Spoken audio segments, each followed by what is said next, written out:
तुलसी बालिका उच्च विद्यालय रे गुरु दिवस पालित।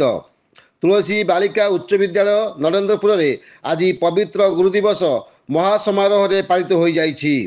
प्रथमे अनुष्ठान प्रधान शिक्षक श्रीयुक्त गौरशंकर प्रधान प्रदीप प्रज्वलन करथिले। सहकारी शिक्षयित्री अनसुया राउतराय गुरु दिवस तात्पर्य और महिमा को आधार करी गुरु वंदना गान करथिले एवं अनुष्ठान को उत्सव मुखरित करथिले।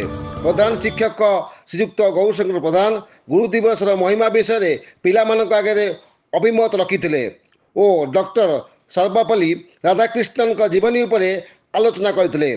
छात्री मानक मध्यरु दशम श्रेणी छात्री मानसी साहू और सौदामिनी बेहरा गुरु दिवस उपरे भाषण देइथिले।